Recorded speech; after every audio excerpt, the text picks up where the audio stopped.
It's your voice, your vote. T-minus 2 days until Super Tuesday, when a whole slew of states are going to be holding primaries.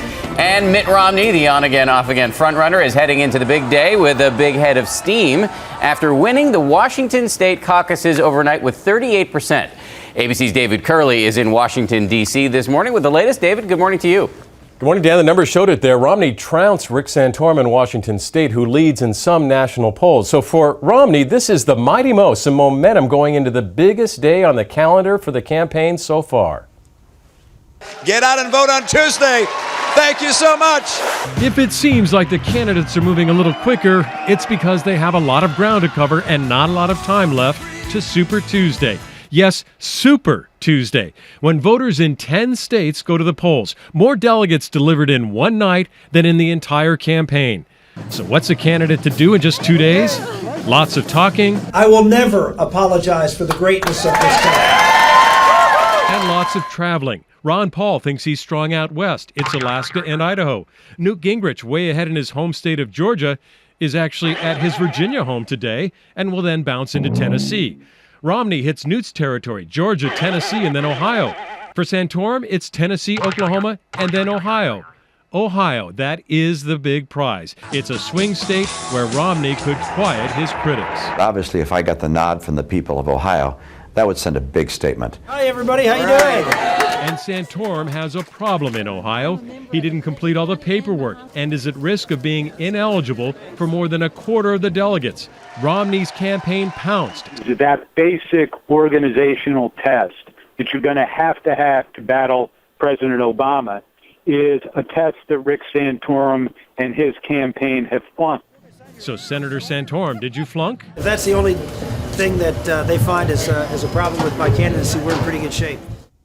It is the battleground state of Ohio where both Romney and Santorum finish this mad dash to Super Tuesday, Bianna. Just 2 days away. All right, David, thank you. And let's bring in George Stephanopoulos, host of ABC's This Week, for more insight. Good morning. Good morning to you. Can you explain the Santorum delegate issue in Ohio? How big of a blow is this for him? It's a pretty big blow. He didn't file enough slates in the state, which means that no matter what, he's ineligible for 18 of the 71 delegates, which means that even if he wins, as long as Romney's close, Romney is likely to get more delegates in the state of Ohio. The other thing that's set up right here, right now on Super Tuesday, Bianna, the way this is set up, Santorum's not on the ballot in Virginia. If Romney wins his home state, Virginia, and Idaho and Vermont, he's going to win the most delegates on Tuesday no matter what. He already has twice as many in Santorum. This will put him in a place where it's almost impossible for the others to catch up. You mentioned the others. You have Newt Gingrich on the show this morning. He has always said his big focus was going to be on Super Tuesday. If he doesn't do well, is this the end of his candidacy? Well, he's got to win his home state of Georgia, and right now he is ahead in Georgia. If he doesn't win in Georgia, he's going to have to get out.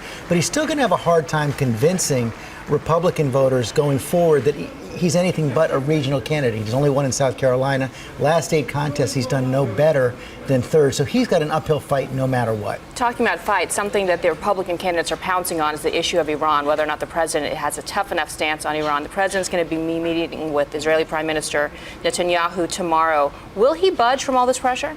Well, you've already started to see a little bit of that. The president will be giving a major speech on it as well today. And he gave an interview to Jeffrey Goldberg of The Atlantic, who's also going to be a guest on This Week, where he said, listen, I don't bluff. The Israelis and the Iranians know that I don't bluff. When we say Iran cannot get a nuclear weapon, we mean what we say. So he's gone a little bit farther in threatening military action. Yet, Bianna, what he's really going to be doing with Prime Minister Netanyahu is trying to convince him that we've got to give sanctions more time to work. What the White House does not want is an Israeli attack on Iran during an election year.